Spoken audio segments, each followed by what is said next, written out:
Surat diamond બુટ્સના director Padmashri Mathurbhai સવાણીના તેવરને કારણે, એમના અહંકારને કારણે ઘણા બધા લોકો નારાજ છે અને એ નારાજગીને કારણે બધા પ્રોબ્લેમ ઊભા થઈ રહ્યા છે એવું લોકોનું કહેવું છે. નમસ્કાર દર્શક મિત્રો, સુરત ડાયમંડ બુટ્સ અત્યારે ચર્ચામાં છે કારણ કે સુરત ડાયમંડ બુટ્સના ચેરમેન વલ્લભભાઈ લખાણીએ પોતાની મુંબઈની ઓફિસ જે બંધ કરેલી એ ફરીથી શરૂ કરી છે અને આ બાબતે ઘણા સમયથી ડખો ચાલી રહ્યો છે.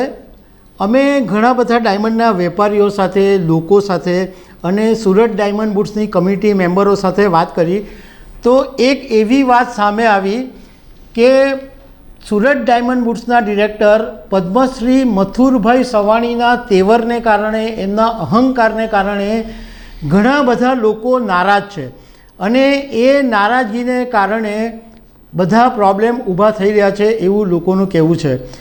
તો આ વિશે તમારી સાથે વાત કરીશું. મારું નામ રાજેશ શાહ છે અને તમે જોઈ રહ્યા છો ખબરછે.com. દર્શક મિત્રો, સુરત ડાયમંડ બુટ્સ બન્યું ત્યારે વલ્લભભાઈ લખાણીએ એવું કીધું હતું કે હું મારી મુંબઈની ઓફિસને તાળા મારીને સુરત આવી ગયો છું અને 1200 કર્મચારીઓને પણ મુંબઈની ઓફિસથી સુરત લાવી દેવામાં આવ્યા. એ પછી એક જ મહિનાની અંદર એવું બન્યું કે એમણે મુંબઈની ઓફિસ ફરી શરૂ કરી અને ઘણા બધા જે મુંબઈથી કર્મચારીઓ આવેલા એ પાછા મુંબઈ ગયા. આ જે ઇસ્યુ ચાલી રહ્યો હતો એટલે અમે ઘણા બધા લોકોની સાથે ચર્ચા કરી, ઘણા બધા લોકો સાથે વાત કરી, ડાયમંડના વેપારીઓ સાથે વાત કરી અને ડાયમંડ બુટ્સના કમિટી મેમ્બરો સાથે પણ વાત કરી.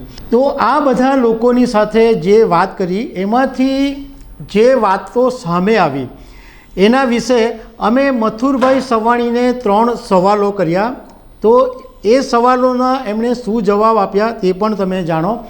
પહેલાં અમે મથુરભાઈ સવાણીને એ સવાલ પૂછ્યો કે કમિટી મેમ્બરો અને ઘણા બધા ડાયમંડના વેપારીઓનું કહેવું એમ છે કે અત્યારે તમે ડાયમંડના બિઝનેસની સાથે સંકળાયેલા નથી, આમ છતાં તમે સુરત ડાયમંડ બુટ્સના આટલા મહત્ત્વના હોદ્દા ઉપર કેમ છો? તો એનો મથુરભાઈએ એવો જવાબ આપ્યો કે હું ડાયમંડના બિઝનેસની સાથે 1980થી સંકળાયેલો છું અને કતારગામ વિસ્તારમાં મારી સવાણી ડાયમંડથી ફેક્ટરી ચાલે છે અને હું દરરોજ એક દિવસ મારી ફેક્ટરીએ આંટો મારું છું. અત્યારે આ મારી જે ફેક્ટરી છે એ મારા ભાઈઓ અને દીકરાઓ સંભાળે છે. બીજો અમે એમને એ સવાલ કર્યો કે કમિટી મેમ્બરો અને ડાયમંડના વેપારીઓનો આરોપ એવો છે કે જ્યારે મહત્ત્વના કાર્યક્રમો હોય, PM આવવાના હોય, CM આવવાના હોય ત્યારે મથુરભાઈ સવાણી હાવી થઈ જાય છે અને PM CMની આગળ પાછળ જ ફરતા દેખાય છે. આખો કાર્યક્રમ મથુરભાઈ હાઇજેક કરી લે છે. તો એ બાબતે એમણે એવું કીધું કે હું કોઈ પણ કામ કરું છું ત્યારે મને કુદરત વિચાર આપે છે એવું મારું માનવું છે અને એ વિચારને કારણે હું કોઈ પણ કામ દિલથી કરું છું અને સંસ્થાના હિતમાં કરું છું. એટલે આવા બધા કોઈ આક્ષેપો થતા હોય તો એ પાયાવિહોણા અને વાહિયાત છે અને તમે જ્યારે આટલું મોટું કામ લઈને બેઠા હોય તો આક્ષેપો તો થતા જ રહેવાના.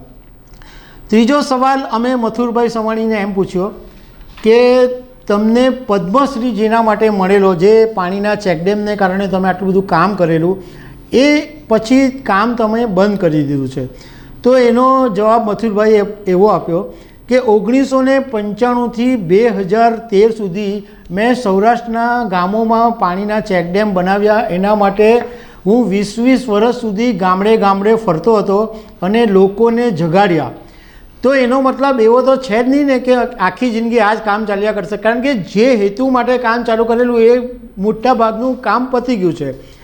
આમ છતાં પણ આજની તારીખે જો સૌરાષ્ટ્રના ગામડામાંથી મને કોઈ ચેકડેમ બાબતે અથવા કોઈ કાર્યક્રમ માટે બોલાવવામાં આવે છે તો હું આજની તારીખે પણ જાઉં છું. મતલબમાં એવું નથી કે હું આ પાણીના ચેકડેમના કામ મેં બંધ કરી દીધા છે, એ કામ મારું ચાલુ જ છે. આ બધા જવાબ મથુરભાઈ સવાણીએ આપ્યા.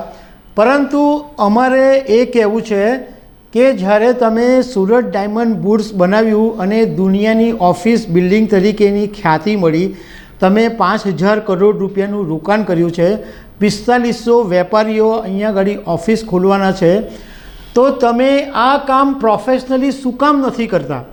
અમારે મથુરભાઈને પણ એમ કહેવું છે કે મથુરભાઈ નો ડાઉટ તમે કિરણ હોસ્પિટલની અંદર બહુ જ સારું મેનેજમેન્ટ કરો છો, તમે સમાજનું પણ ઘણા બધા સારા મેનેજમેન્ટના કામ કર્યા છે, પણ એનો મતલબ એમ નથી કે તમે બધી જ જગ્યાએ તમે જ જાઓ, તમે ડાયમંડના પણ એક્સપર્ટ બની જાઓ, તમે હોસ્પિટલના પણ એક્સપર્ટ બની જાઓ, તમે સમાજના પણ એક્સપર્ટ બની જાઓ, એવું નહીં ચાલે.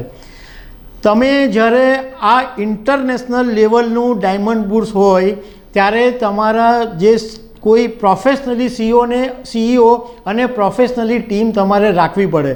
તમારે એ વાત સમજવા જેવી છે કે આજે ઇન્ટરનેશનલ લેવલે જે જાણીતી કંપનીઓ છે, આ કંપનીઓ ભારતીયોને સીઈઓ તરીકે રાખે છે. આજે ઇન્ટરનેશનલ લેવલે ગૂગલનું નામ કેટલું મોટું છે, પણ ગૂગલમાં સીઈઓ કોણ છે? તો કે ભાઈ સુંદર પિચાઈ. બીજી બધી કંપની છે એમાં પણ તમે સીઈઓ જુઓ તો સત્ય નડેલા ઇન્ડિયન છે. ફ્રેન્ચ લક્ઝરી બ્રાન્ડના સીઈઓ છે લીના નાયર, એ પણ ઇન્ડિયન છે. એ સિવાય લક્ષ્મણ નરસિંહા, અરવિંદ કૃષ્ણા, ટ્વિટરના સીઈઓ તરીકે પણ પરાગ અગ્રવાલ હતા. તો ભારતની અંદર ટેલેન્ટની કોઈ કમી નથી.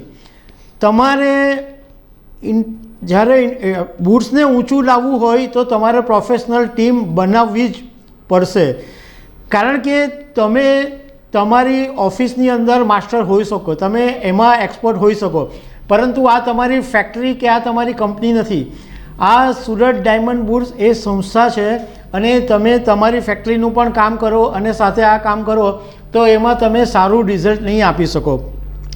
બીજું કે જ્યારે પ્રધાનમંત્રી નરેન્દ્ર મોદી 17 ડિસેમ્બર 2023ના દિવસે બુડ્સનું ઉદ્ઘાટન કરવા આવ્યા ત્યારે એમણે આ ડ્રીમ પ્રોજેક્ટના ભરપેટ વખાણ કર્યા હતા અને એમણે ઘણી બધી એવી વાત કરી હતી. તો એનો સીધો મતલબ એમ છે કે સુરત ડાયમંડ બુડ્સની જે શોખ છે એ પ્રધાનમંત્રી સાથે પણ જોડાયેલી છે, લોકોની આશા છે, દેશની આશા છે.